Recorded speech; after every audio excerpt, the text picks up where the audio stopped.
Hello, lovely people of the internet. Welcome back to the channel. Welcome back to Squiggy Plays.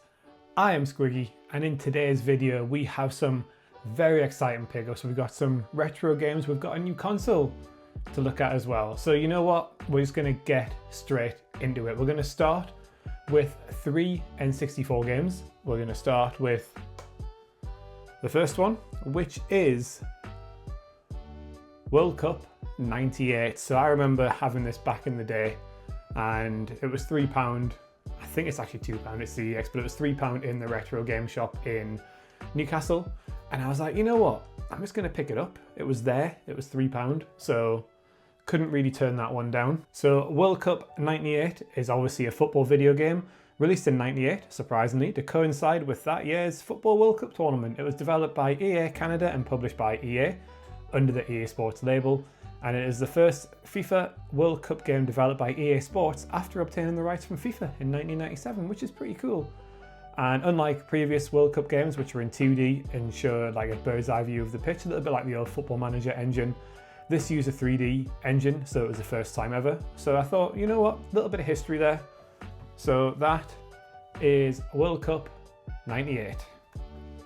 Next on the list is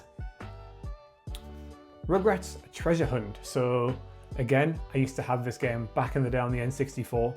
Really enjoyed it. I'd say it's a little bit like a Mario Party style game, but you are obviously playing in the Rugrats universe. And again, this was £3, I think, boxed. I'm sure it's like 20 quid, I think. Again, this was £3. I'm sure it's dearer at CEX. So I kind of like balanced it out, the purchases there. But yeah, Rugrats Treasure Hunt. So Rugrats Treasure Hunt, which is known as Rugrats Scavenger Hunt everywhere but the UK, is a 1999 party video game developed by Real Time Associates and published by THQ for the Nintendo 64. The game is based on the animated television series, and it features the original voices from the cast of Tommy, Chucky, Phil and Lil, and so on and so on. The game features 3 game boards: Angelica's Temple of Gloom, Pirate Treasure Hunt, and Reptar Rally. And that's the only stage where the babies change into dinosaurs, which is quite cool. So there you have it. That is Rugrats Treasure Hunt for the Nintendo 64. And the last game for the N64 is again a game that I used to love playing back in the day. It is Snowboard Kids. So this was £8, as you can see on the label. It is £10 in CEX, and do you know what? It's really hard to find. Like, I've really struggled to find this, and it was actually in the cabinet in the game shop in the Granger Market in Newcastle. So I'm assuming it must be because it's a hard to find one, even though it's only £8. So again, used to love playing Snowboard Kids back in the day. So Snowboard Kids is a snowboarding video game for the Nintendo 64. It was developed by Rakdim and published by Atlas, and many reviewers compared its style to that of the Mario Kart series. So in addition to the gameplay of snowboarding, Snowboard Kids added shots, which are like special weapons used to attack players, and items which can help the player or hinder other players, or both, a little bit like Mario Kart. You had a single player mode, adventure mode, and head-to-head racing for up to 4 players, and time trials. The game has 9 courses, and most of them are snowy mountains, but some are sort of a little bit different. There's like a desert and a Japanese village with a cherry blossom festival. So yeah, some cool tracks there, and that is Snowboard Kids for the Nintendo 64. And now we're going to quickly move on to a PS3 game. We're going to really skirt over this one because it has absolutely no point of being in my collection. It is EA Sports Active, I think, EA Sports Active 2.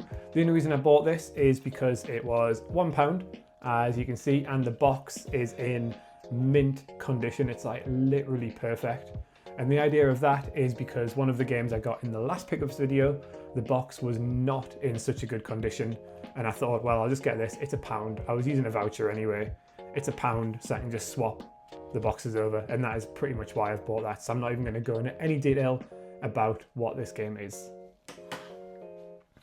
The next game, though, is an interesting one. A game that I've never owned. And it is Endless Ocean on the Wii. And I saw this on, I can't remember whose YouTube channel it was. I might put a little comment in if I can remember it. and they'd picked it up, and I was like, I remember this game from like the Nintendo magazines and everything. And I thought, you know what, for £2.50 at CEX, I'm going to pick it up. And thus here we are. So Endless Ocean, known in Japan as Forever Blue, is a scuba diving adventure game developed by Eureka and published by Nintendo for the Wii. It is considered a spiritual successor to Everblue, another scuba diving adventure game series also developed by Eureka. It was released in Japan on August the 2nd, 2007, Europe on November the 9th, 2007, and North America a year later, after being scheduled for release the same time as it came out in Japan. In Endless Ocean, the player plays as a scuba diver exploring the Marinari Sea, which is a fictional sea in the South Pacific. There's obviously sea life, sunken treasure, and everything there. So, yeah, I thought I'd give this a go. I can't really go wrong for £2.50. And on top of that, I also got what I've needed, which is a classic wired controller, the Pro one for the Nintendo Wii. This was £8, I think, because it's B grade and it's functional. It's a third-party one. I'm not really bothered as long as it works, because I don't really like playing too much with the Joy-Con and the Wiimote. So I got that so I can play a few of these Wii games that I have stacked up. And now we're going a little bit further back. We are going back to the GameCube, and a game that I already have in my collection, but I didn't talk about it because it was like in between pickups videos and stuff. That is 13. So 13 is obviously a GameCube game. It's a game that I already own, but I don't have it with the manual. So I now have it with the manual. And that is going to my collector's game I have never, ever played before. So 13 is a first-person shooter video game loosely based on the first 5 volumes of the 1984 Belgian graphic novel series of the same name. Developed and published by Ubisoft, it was released in November 2003 for Microsoft Windows, PlayStation 2 and GameCube, and an Xbox version released later on, but it was developed by a different company. It's been designed with a comic book style, cel-shaded presentation, and the game incorporates single player and multiplayer game modes. So that is 13. It feels really light, but there is, as I've shown you, there is a manual in there, there is a game, and that's going to replace the one that I've got down there on the shelf.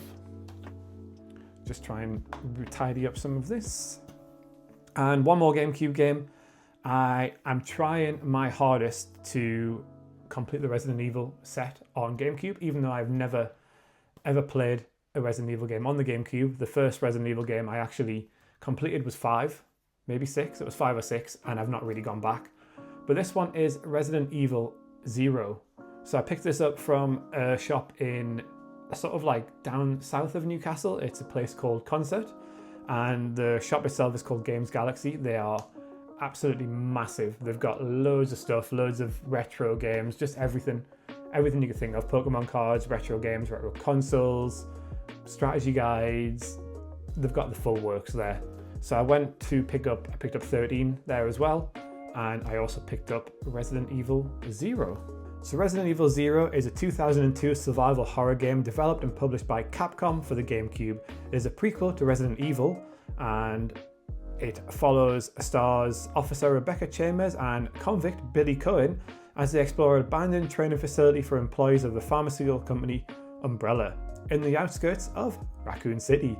The gameplay is similar to other Resident Evil games, but adds the ability to switch between characters to solve puzzles and use unique abilities.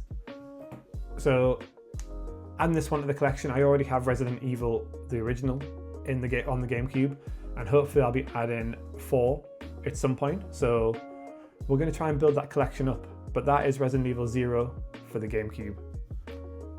And now we are on to the most exciting part of the video. I hope you've stuck around for this. If you have, make sure you drop a little thumbs up and a little comment. And we have moved on to the console now, the exciting console, the one that I have wanted for a while, which I am just trying to pick up from over here.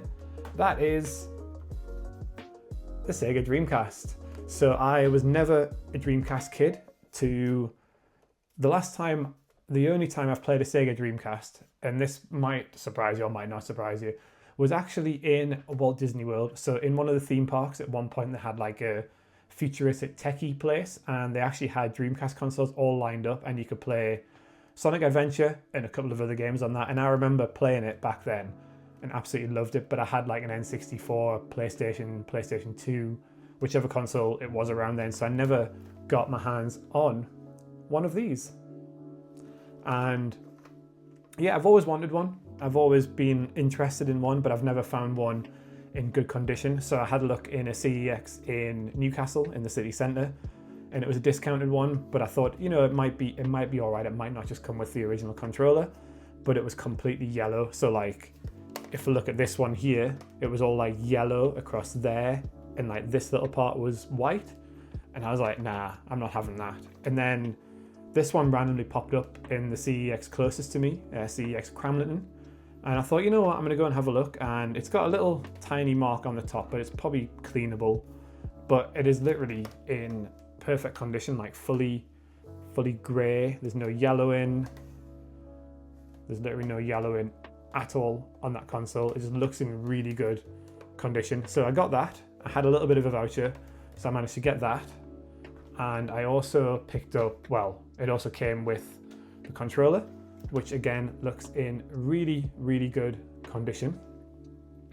But obviously you need games for it, don't you? But when you play games, you also need to save games. So while I was at Games Galaxy, they had a boxed Dreamcast visual memory unit, so I picked up that. I've not even taken this out of the box yet. So I picked this up, I think this was like 20 quid. So I got that, which is cool. And then onto the games, the important part, the games. So the first game I picked up was from Games Galaxy, and that was Star Wars Episode 1 Jedi Power Battles. So if you know me, you know I like Star Wars.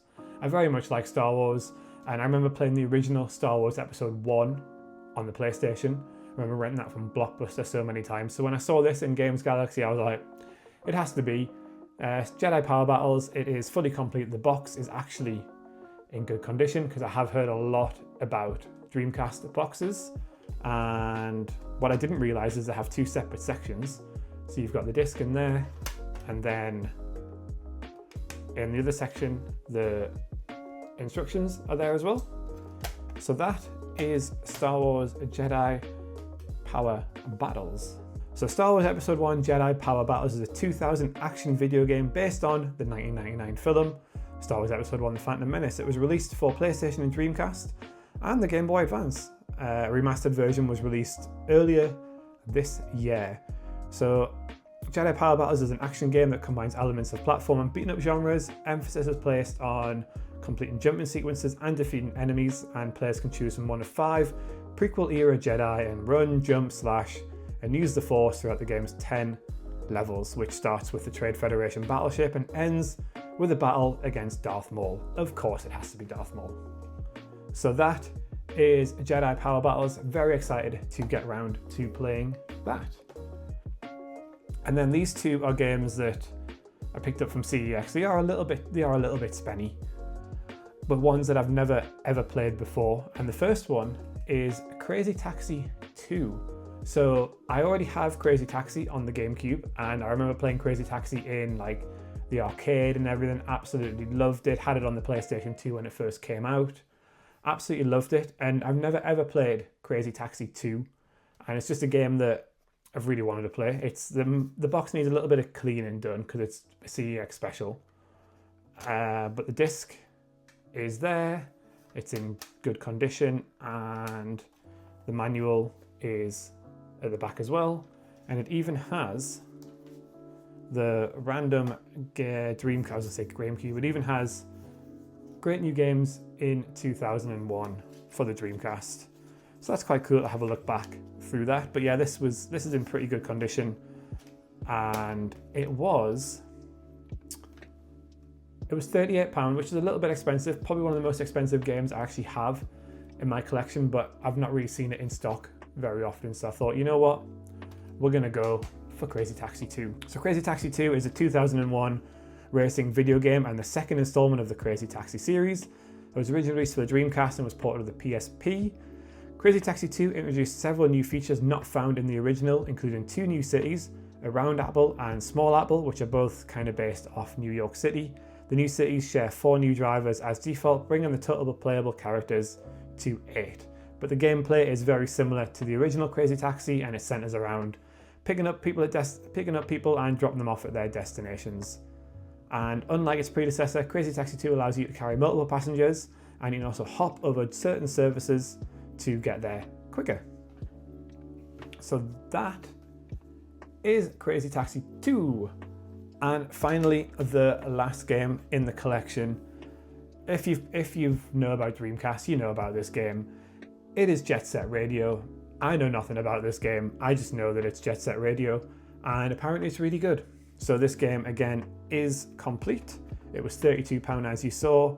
It's got the disc in the front, and I've got to be really gentle with these cases, and it's got the manual in the back as well. Do we have a Dreamcast thing in here? No, we don't, but at least we've got all of that. So yes, this was £32. I know nothing about this game apart from being one of the better Dreamcast games, and one that people really like. When you think Dreamcast, you think Jet Set Radio. So Jet Set Radio was originally released in North America's Jet Grind Radio. It's a 2000 action platform video game developed by Smilebit and published by Sega for the Dreamcast. The player controls a member of the GGs, a youth gang that uses inline skates to traverse Tokyo while spraying graffiti, challenging rival gangs and evading authorities. So there you go, that is Jet Set Radio, and that, I'm just looking to make sure I've not missed anything. That is all the pickups. If you've made it this far, thank you so much for watching. Let me know your favourite pickup, let me know some of your favourite Dreamcast games, because obviously I now have a Dreamcast, so I'll be playing some of them and I want to pick up some more Dreamcast games. But let me know, make sure you hit the subscribe button. Thank you so much for watching, and I will see you next time. Goodbye.